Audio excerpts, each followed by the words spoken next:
Glória a Deus. Saúde os irmãos com a paz do Senhor Jesus. Confesso mais uma vez que sou muito feliz por estar nesta casa junto com vocês, com a minha família. Louvo a Deus por isso. Agradeço o cuidado de cada um dos irmãos para com a minha vida. Os irmãos que constantemente me encontram por aí afora e vai dizendo que tem orado por nós.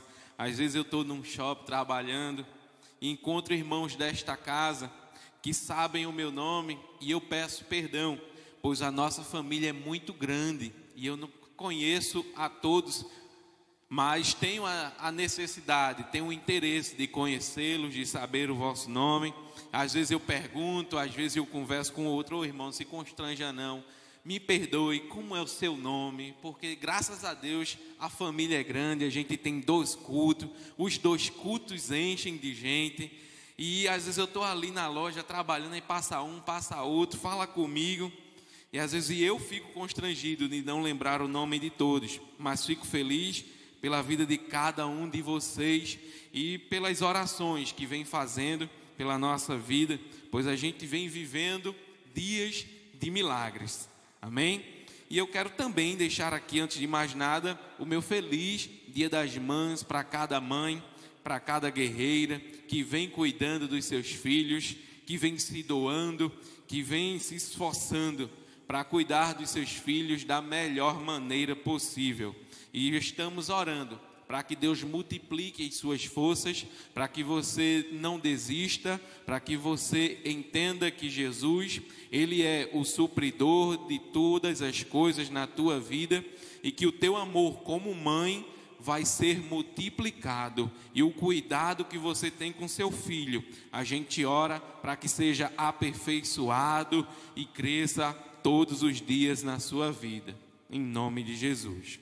Você que pode, abra a sua Bíblia no Evangelho de Lucas, capítulo 7, versículo 11 ao versículo 17. Perdão, até o versículo 16. Lucas, capítulo 7, versículo 11 ao 16. Desde já agradeço também ao nosso pastor Zivaldo por nos conceder essa oportunidade de falar do amor de Jesus aqui mais uma vez. Sou grato por tudo, por toda a confiança. Lucas capítulo 7, versículo 11 em diante diz: E aconteceu que no dia seguinte ele foi à cidade chamada Naim, e com ele iam muitos dos seus discípulos e uma grande multidão. E quando chegou perto da porta da cidade, eis que levavam um defunto, filho único de sua mãe, que era viúva, e com ele ia uma grande multidão da cidade. E vendo-a, o Senhor moveu-se de íntima compaixão por ela, e disse-lhe: não chores.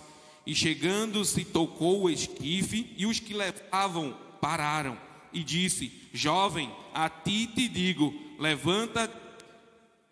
E o que fora defunto assentou-se e começou a falar, e entregou a sua mãe. E de todos se apoderou o temor, e glorificavam a Deus, dizendo: um grande profeta se levantou entre nós, e Deus visitou o seu povo. Inclina a tua cabeça. Senhor Deus, te agradecemos por esta noite, te agradecemos por este momento, o partilhar da tua palavra, ó Pai. Que seja, ó Pai, aqui falado somente o teu querer, somente o que tu desejas para os nossos corações. Que o Senhor possa aquecer-nos, ó Pai, e que ao final, Senhor Deus, possamos ter total compreensão do texto e da tua vontade, Senhor. Que possamos, ó Pai, nos render aos teus pés e diante do teu desejo mais uma vez nesta noite. Que seja feita a tua vontade. A tua igreja agradece pelo que o Senhor já está fazendo e vai falar aos nossos corações. Amém. Nós podemos observar, meus irmãos, uma mãe sofrendo, perdendo aqui um dos seus sonhos. Como assim, Gabriel? A gente sabe que é comum para muitas das mulheres ter marido, casar-se, constituir família, ter seus filhos. E nós observamos no contexto da época que era ainda mais certo de que uma mulher sonhava com isso. As mulheres cresciam, eram preparadas para crescer, casar e cuidar da sua família. Ter filhos era uma bênção, uma dádiva de Deus. Então, todas as que tinham filhos, era a certeza de que foi agraciada pelo Senhor. E nós podemos observar que no dia seguinte partiu Jesus para uma cidade chamada Naim. E vemos que é a única ocasião em que Jesus passa por esta cidade. E vemos também que com ele caminhava os seus discípulos e uma grande multidão. Os discípulos acompanhavam um homem que eles já estavam entendendo que não era comum para aquela época. Um homem que não era comum para aquele momento. Um homem que não era comum em suas palavras e em suas atitudes, pois ele sentava com os pobres, com os pecadores, ele anunciava palavras de vida eterna, ele fazia grandes coisas. E este homem tinha um interesse de cuidar de todo o povo, todos que estavam à sua frente era cuidado. E eles iam andando atrás de Jesus e viam que ele estava operando grandes sinais e maravilhas. Então eles tinham motivos para ir celebrando. Uma multidão acompanhando um homem incomum naqueles dias estava completamente alegre e se certificando de que ele não era deste mundo. Estava tendo a certeza de que o que estava acontecendo ali era incomum e que certamente Deus estava vivendo no meio do seu povo. E nós podemos entender que a multidão ia muito alegre, muito feliz. Pense consigo mesmo, nos dias de hoje, sabemos que tem muita gente passando fome, muita gente passando dificuldade, muita gente enferma, mas de repente levanta alguém e vai curando, e levanta alguém e vai suprindo as necessidades, vai multiplicando os pães, multiplicando os peixes, fazendo pessoas andarem, pessoas que jamais andaram, pessoas que jamais enxergaram, começavam a ver, pessoas que jamais tinham ouvido alguma coisa na vida, começavam a ouvir, pessoas que jamais tinham falado, começavam a falar.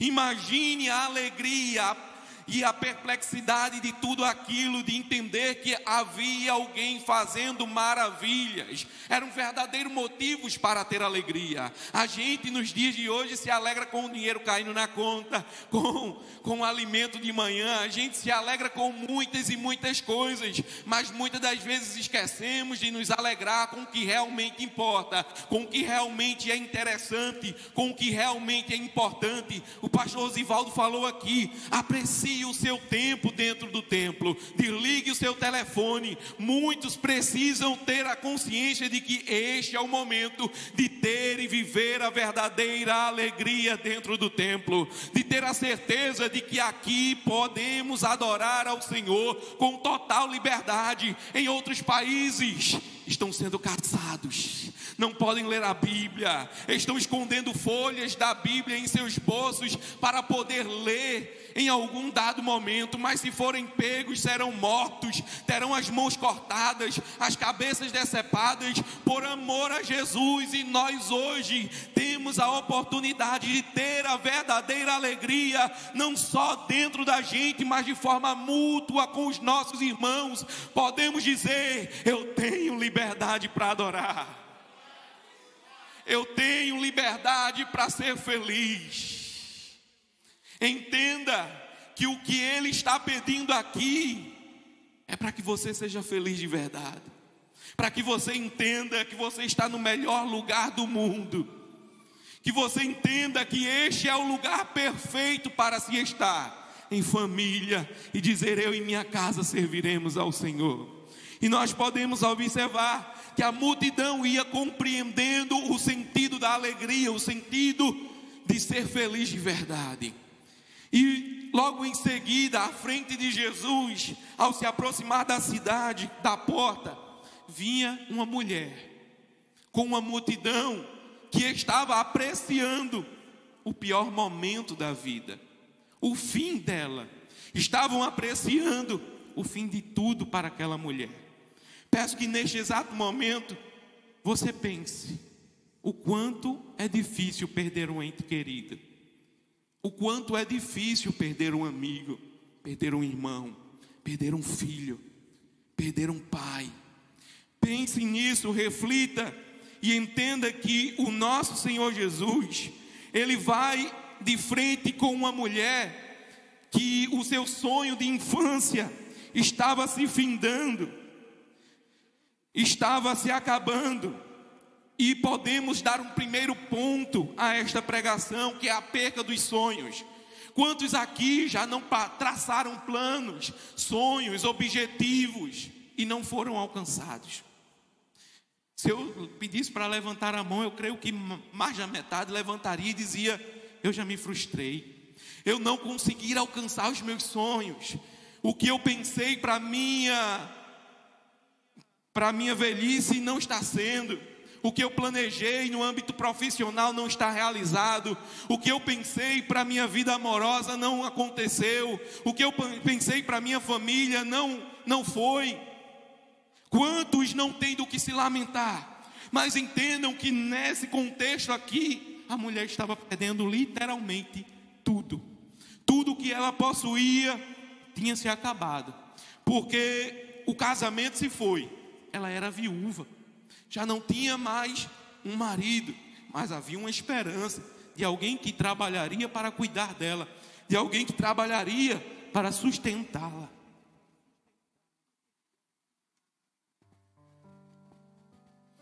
E nós podemos ver que a perca do filho daquela mulher, a situação dela nos mostra que a viúva estava passando pelo pior momento da vida.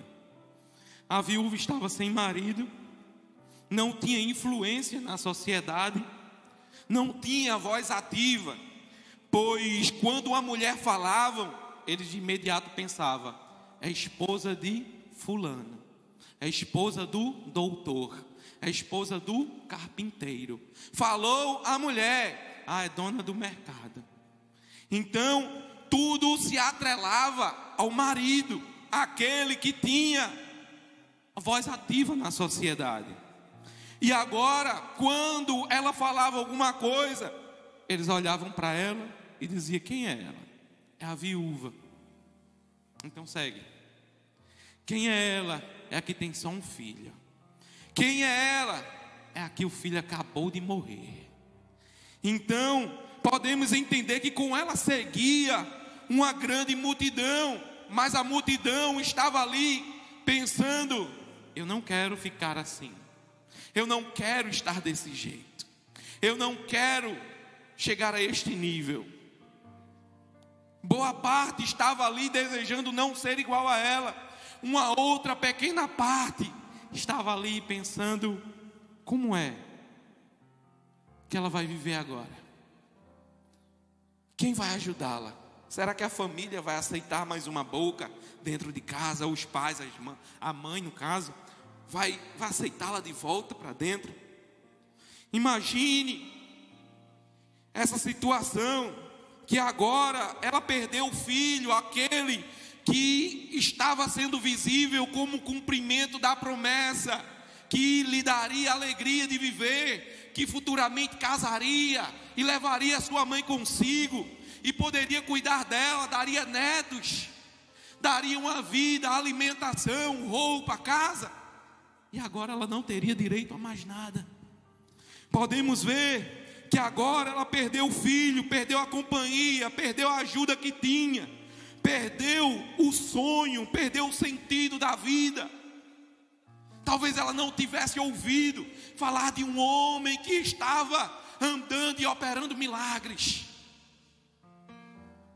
mas a certeza é que ela andava com mais um pequeno grupo, que eram as carpideiras, que choravam de mentira, que choravam por dinheiro, que se lamentavam, mas não era de verdade, não era com sinceridade. Podemos ver ou pensar que os credores também seguiam próximo, porque o esquife não era doado, a prefeitura não dava, não podia chegar a um vereador e dizer: vem cá, me dá. O que é que ela poderia dar em troca? Quem era ela para pedir algo? Talvez ela estivesse ali vendendo a casa, os móveis, para que pudesse dar um enterro digno ao seu filho,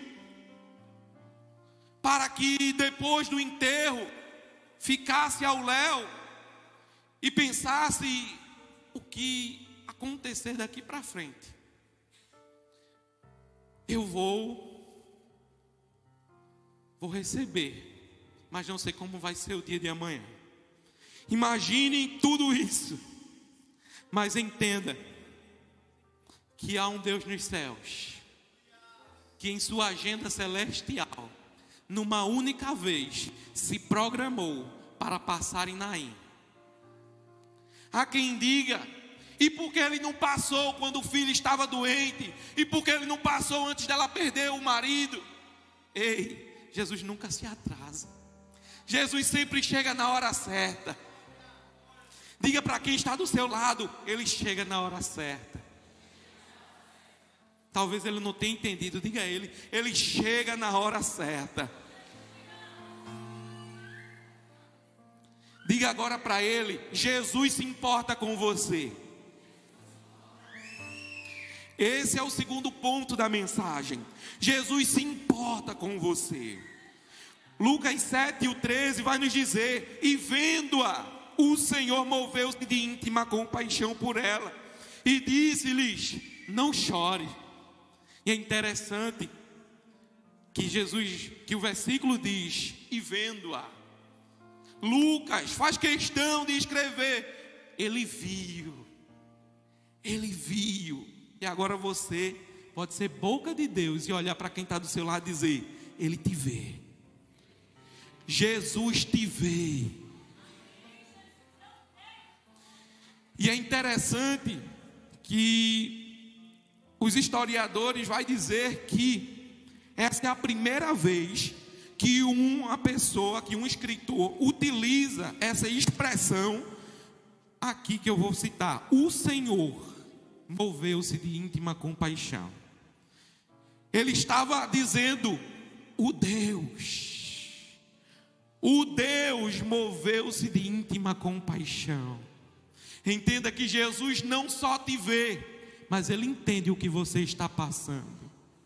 Antes que você venha falar alguma coisa, Jesus te vê, pois ele te conhece por fora e por dentro, do avesso, de cabeça para baixo, no tamanho certo, na hora certa. Ele te olha, ele te compreende e diz: meu filho, eu te vejo nas entranhas e sei do que você está precisando. Eu sei do que você precisa.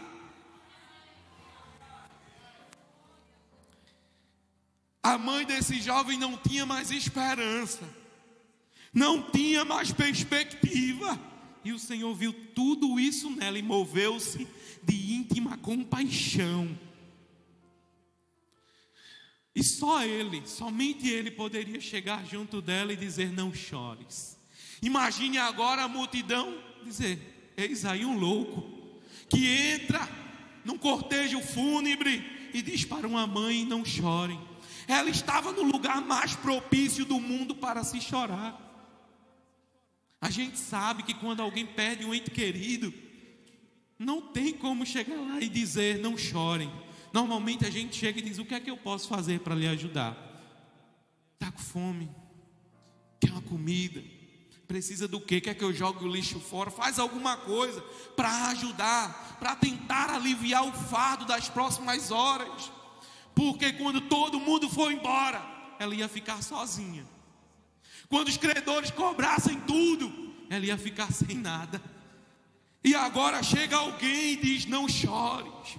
Mas entenda que essa expressão aqui do Senhor era a certeza de que Deus estava acima da morte, dizendo: eu posso me interpor entre você e a morte e dizer: não chore.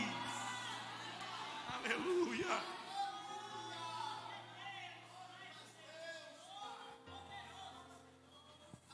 Jesus é o teu escudo.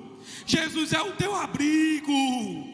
Jesus é aquele que te entende muito bem, e neste momento Ele sonda o teu coração para te dizer: não chores.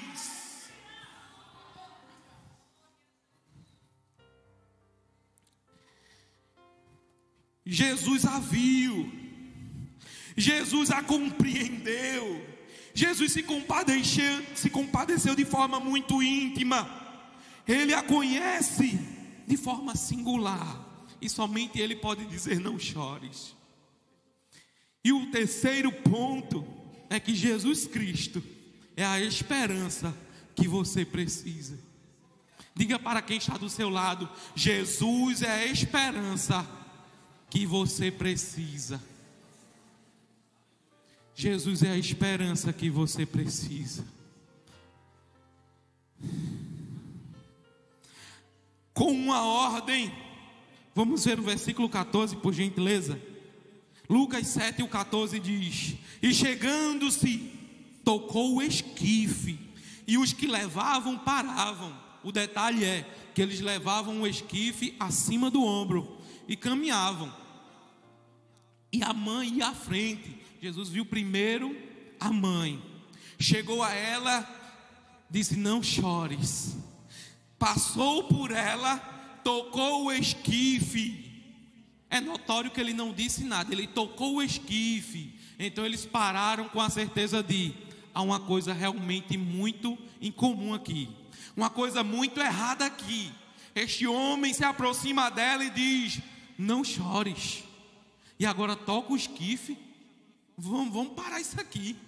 Então, quando eles param, Jesus disse: jovem, a ti te digo, levanta-te. E o que fora defunto, o que estava morto, o que estava sem vida, assentou-se e começou a falar. Vamos observar que Jesus dá uma ordem. E ele diz: levanta-te. E o jovem se senta. Ei, Jesus pode mudar a tua história hoje, somente com uma ordem. Você que chegou aqui pensando como é que vai ser, como é que será. O dia é de felicidade, é o dia de comemorar com as mães, mas eu estou diferente. Eu não estou alegre de verdade. Está faltando alguma coisa. Hoje é o dia de mudança para o teu viver. Diz aqui que ele conversou com Jesus. Entenda que quando Jesus chega, ele transforma de uma tal forma que a tristeza vai embora, dá lugar à esperança e à alegria. E quando o menino, os sonhos se levantam, ele começa a conversar com Jesus. E por que Lucas fez questão de dizer que ele conversou? Quem está vivo fala. Quem está vivo tem boca para dizer: eu estou aqui, estou respirando. E ele começa a conversar com Jesus, e a gente não sabe o que foi que ele conversou. Mas eu sei que a primeira coisa, quando ele voltou dos mortos, foi ter uma conversa com Jesus. Eu não sei qual é a tua situação, mas este é o momento de começar a tua conversa com Jesus. Este é o momento de começar a dizer: Jesus, eu estou aqui. O Senhor está me entendendo e eu estou vendo. O Senhor tem compaixão de mim e eu estou compreendendo. O Senhor já me deu a ordem para levantar, e eu já estou doido para conversar, para levantar. Essa é a hora.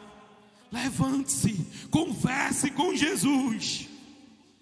Ele conversa com Jesus, e a certeza de que estava vivo. E ele conversa, inicia um relacionamento com Jesus. E Jesus, imediatamente após a conversa, restituiu ele a sua mãe. Ele olha para ela, e é interessante que Lucas não diz o nome dela, não diz o seu endereço, mas conta a história da viúva que estava em Naim. E diz: aqui está o teu filho. Os teus sonhos estão aqui. Talvez você ainda não compreendeu. Jesus está aqui para te dizer: eu vou restituir. Eu vou te dar a oportunidade de sonhar de novo. Você vai poder sonhar novamente. Jesus está aqui para te levantar. Ele ressuscitou o menino. Ele acaba de ressuscitar os sonhos daquela mulher. Ele acaba de mostrar ao mundo que somente Ele tem poder. E para concluirmos, precisamos entender que com ela vinha uma caravana, conduzida e guiada pela morte. Mas com Jesus ia uma caravana, conduzida e guiada pelo autor da vida. Pelo autor da vida. E entenda que Jesus está nos concedendo trazer essa palavra hoje, para que você tenha a convicção de que Ele está restituindo a tua esperança, que Ele está aqui para mudar o teu viver, que Ele está aqui para mudar a tua condição de vida. Os sonhos que estavam mortos, hoje é o dia de voltar a viver. Jesus é a esperança. Jesus é a saúde, Jesus é o abrigo, Jesus é o companheiro, Jesus é o amigo fiel. Jesus é o que você está precisando nesta noite. Entenda que o conselheiro está aqui. Entenda que Jesus é o médico dos médicos e Ele está presente no recinto. Entenda que Jesus é o remédio que você precisa. Entenda que Jesus é a cura para a tua alma ferida, que Jesus é a graça, é o favor imerecido que nós não merecemos, que Jesus é o amor, que Jesus é o Cristo, o próprio Deus, vindo em tua direção com muito amor e muita compaixão para dizer: não chores. Que Jesus é a semente da mulher, aquele que tem poder para esmagar a cabeça da serpente. Jesus é o Deus forte, e nesta noite Ele está aqui para te dar forças e te dizer: tenha esperança novamente. Aleluia. Nosso pastor Rosivaldo, guarda esta mensagem de esperança. Desde já eu agradeço.